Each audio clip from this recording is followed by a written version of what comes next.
Wabarakatuh. Nama saya Windy Dwi Novianti dari kelas C3 Akuntansi S1 NPM 10219017. Kali ini saya akan mempresentasikan tugas UTS saya, yaitu jaringan bisnis yang judulnya Kos Putri nomor 7. Here is where my presentation begin.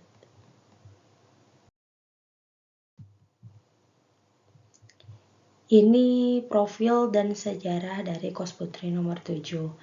Objek analisis pada makalah ini adalah Kos Putri nomor 7 yang berpusat di Jalan Majalengka nomor 7 RT 04 RW 12 Rancasari, Kota Bandung, Jawa Barat. Kos Putri nomor 7 merupakan usaha yang bergerak di bidang bisnis sewa kamar yang pada awalnya bisnis ini didirikan pada tahun 2018 dan beroperasi pada tahun 2019 dan memiliki 3 lantai, yang dimana lantai 1 dan 2 berisi kamar kos dan di lantai 3 berisi rooftop dan jemuran, dimana masing-masing lantai berisi 2 kamar mandi. Pemilik usaha ini bernama Bapak Sutarman dan Ibu Siti Pristiwati. Beliau mengambil bisnis ini dikarenakan Bapak Sutarman yang sudah pensiun dan melihat peluang bisnis di hari tua yang menjanjikan, yaitu bisnis kos tersebut.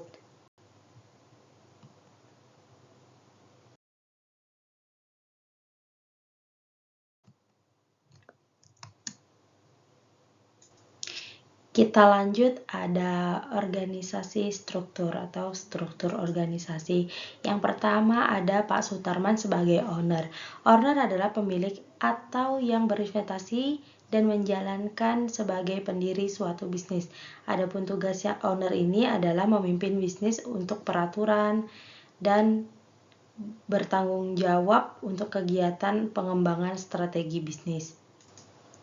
Lalu ada di bagian keuangan, yaitu Ibu Siti Pristiwanti sebagai di bagian keuangan, yaitu mempunyai tugas untuk mengambil keputusan penting dalam investasi dan berbagai pembiayaan serta semua hal yang terkait dengan keputusan tersebut, mengkoordinasi dan mengontrol perencanaan, pelaporan, serta merencanakan dan mengkoordinasikan penyusunan anggaran perusahaan, mengelola fungsi akuntansi dalam memproses data dan informasi keuangan untuk menghasilkan laporan akuntansi keuangan yang dibutuhkan secara akurat. Lalu di bagian keamanan ada Anggar, yaitu yang bertugas untuk mengamankan Kos Putri tersebut, seperti mengunci pintu, mengawasi apabila ada gerak-gerak yang mencurigakan. Lalu ada di pemasaran online, yaitu Danang, sebagai digital marketing, melakukan pemasaran menggunakan media sosial dan tentunya menjangkau konsumen lebih jauh dengan metode ini. Kita lanjut.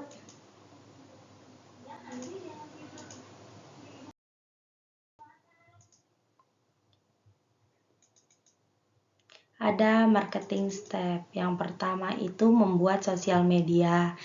Nah, media sosial itu adalah sarana yang cukup penting dan dapat digunakan untuk mempromosikan bisnis. Hal ini yang membuat Kos Putri nomor 7 itu menjadikan media sosial sebagai sarana promosi utama bagi mereka dengan menghadirkan konten-konten yang menarik dan interaktif secara teratur sehingga dapat membantu menarik perhatian orang-orang terhadap kosan Putri ini.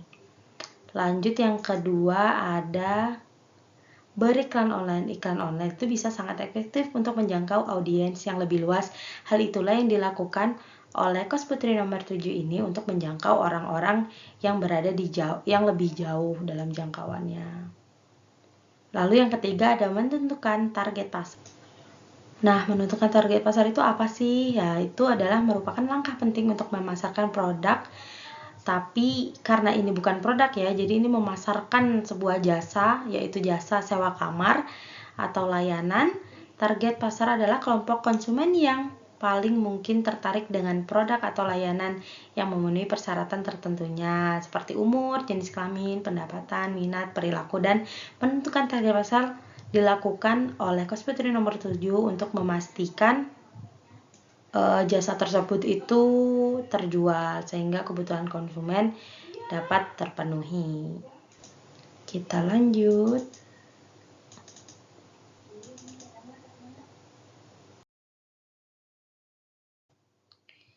ada marketing strategi, yaitu yang pertama adalah bermitra dengan platform boarding house. Dengan berlayanan platform ini, maka Kos Putri dapat bekerja sama dengan perusahaan yang menyediakan layanan pemesanan secara online, sedangkan layanan yang lainnya itu dapat dipesan melalui sosial media. Yang kedua itu menjaga kepercayaan pelanggan, yaitu dengan cara tetap adanya kualitas yang bagus ya.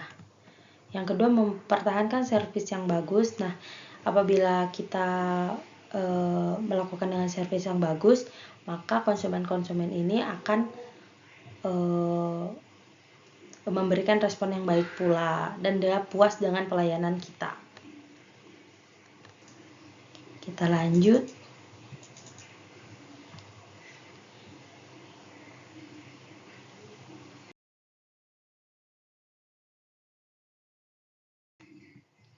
Ada jaringan bisnis Kos Putri nomor 7 ini, yaitu adalah dari Dinas Kebersihan dan isi ulang galon. Apa sih yang dari Dinas Kebersihan itu? Itu seperti pengambilan sampah setiap minggunya, yaitu setiap hari Selasa, dan isi ulang galon itu seminggunya ada 3 kali. Waktunya tidak menentu ya, dimana galon itu habis maka langsung call aja jaringan bisnisnya. Kita lanjut.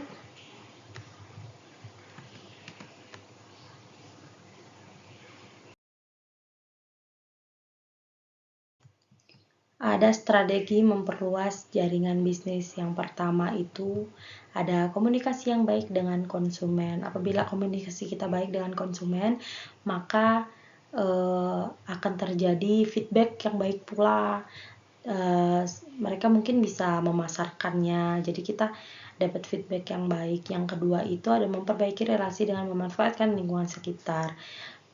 Apabila kita terus berbaur dengan orang-orang sekitar, maka feedback dari mereka itu adalah bisa memperkenalkan Kos Putri nomor 7 ini ke orang-orang lain. Kita lanjut.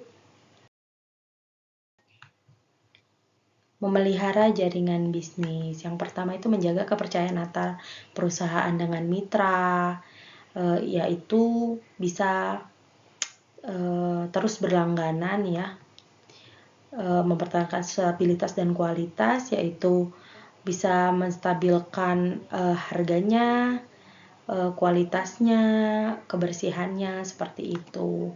Menambah fasilitas dan menyesuaikan kebutuhan para konsumen, itu yang ketiga.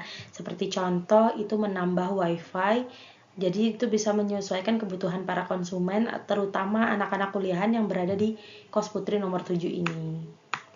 Kita lanjut. Hambatan. Yang pertama itu hambatannya ada beberapa penghuni kos yang telat bayar. Itu udah termasuk hambatan dari Kos Putri nomor 7 ini ya. Yang kedua itu ada penghuni kos yang jorok. Jadi agak sedikit susah untuk dibilangin ya. Jadi itu termasuk hambatan dari Kos Putri nomor 7 ini.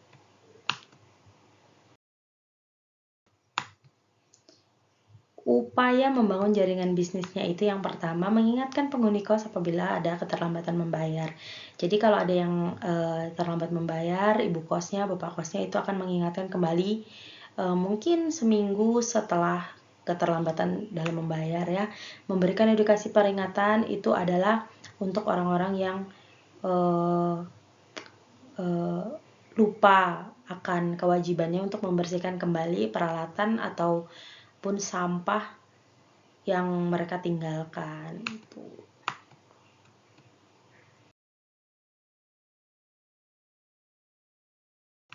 Kita lanjut, ada laporan keuangannya.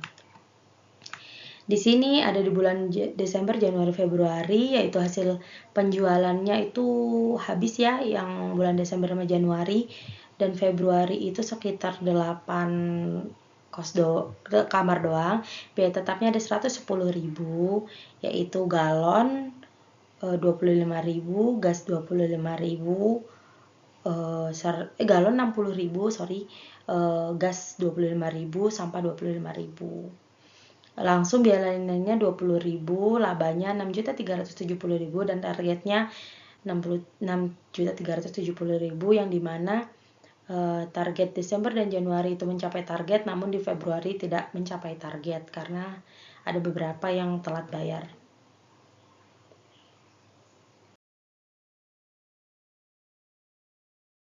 Kita lanjut, ada di kesimpulan. Nah, kesimpulannya dari semua adalah dapat disimpulkan pembahasan yang sudah dijelaskan di atas bahwa Pukos Putri nomor 7 melakukan langkah-langkah pemasaran yang lumayan tersusun secara memelihara jaringan bisnis yang baik dan dapat mengatasi dan mengantisipasi hambatan-hambatan yang terjadi pada Pukos Putri nomor 7 ini. Dan ini berikut beberapa dokumentasi dari saya dan rekan saya.